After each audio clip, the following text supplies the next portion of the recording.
അജയേട്ടാ, എന്താ നമ്മുടെ നാട്ടിൽ പഴയ പോലെ പൂമ്പാറ്റെ കാണാത്തെ? പൂവില്ലാഞ്ഞിട്ടോ തേനില്ലാഞ്ഞിട്ടോ?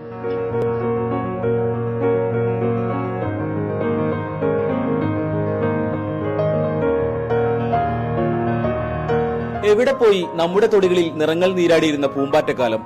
തൊടിയിൽ പൂക്കളും പൂക്കളിൽ നിറയെ പൂമ്പാറ്റകളും നിറഞ്ഞിരുന്ന കാലം ഇനി വീണ്ടെടുക്കാൻ കഴിയാത്ത വിധം അപ്രത്യക്ഷമാകുന്നുവെന്ന് മുന്നറിയിപ്പ് നൽകുകയാണ് ജീവശാസ്ത്രജ്ഞർ.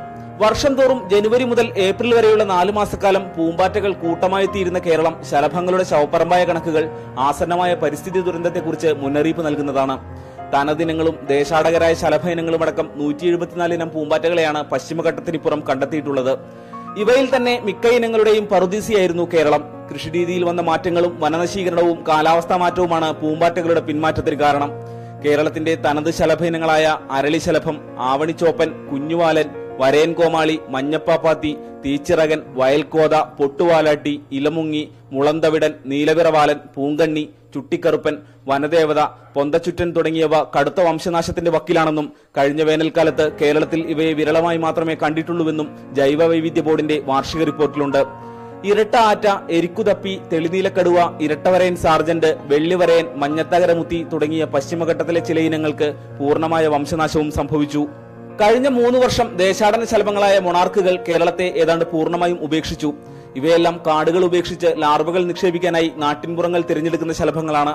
എന്നാൽ കൃഷിക്കായി അമിതതോതിൽ കീടനാശിനികൾ ഉപയോഗിക്കുന്നത് പൂമ്പാറ്റകളുടെ ലാർവയും പ്യൂപ്പയും നശിപ്പിക്കുന്നു. കോൺക്രീറ്റ് വനങ്ങളുടെ കൊടും ചൂടും ഇവയെ അകറ്റുന്നു. പൂമ്പാറ്റക്കാലം കേരളത്തിന് അന്യമാക്കുന്നതിൽ വനനശീകരണവും വലിയ പങ്കുവഹിക്കുന്നു. യൂസേജ് ഓഫ് പെസ്റ്റിസൈഡ്സ് അത് വരുമ്പോൾ ബെനിഫിഷ്യൽ ആയിട്ടുള്ള ഒരുപാട് ശലഭങ്ങൾ മാത്രമല്ല, നമുക്കറിയാം ഈ ഷഡ്പദങ്ങൾ വരുന്ന ഇൻസെക്റ്റ എന്ന് പറയുന്ന ക്ലാസ്സിനകത്ത് ഏറ്റവും കൂടുതൽ സ്പീഷീസ് വരുന്ന 2ാമത്തെ ഓർഡറാണ് ഈ ചിത്രശലഭം വരുന്ന ലെപ്പിഡോപ്റ്റെറ എന്ന് പറയുന്ന ഓർഡർ. അതുതന്നെ ഏറ്റവും കൂടുതൽ പൊളിനേറ്റേഴ്സ് ആയിട്ടുള്ളതും ഈ ലെപ്പിഡോപ്റ്റെറൻസ് ആണ്. അപ്പോൾ അതുതന്നെ ശലഭങ്ങൾ നശിച്ചു പോകുക എന്ന് പറയുമ്പോൾ പൊളിനേഷനെ ബാധിക്കും.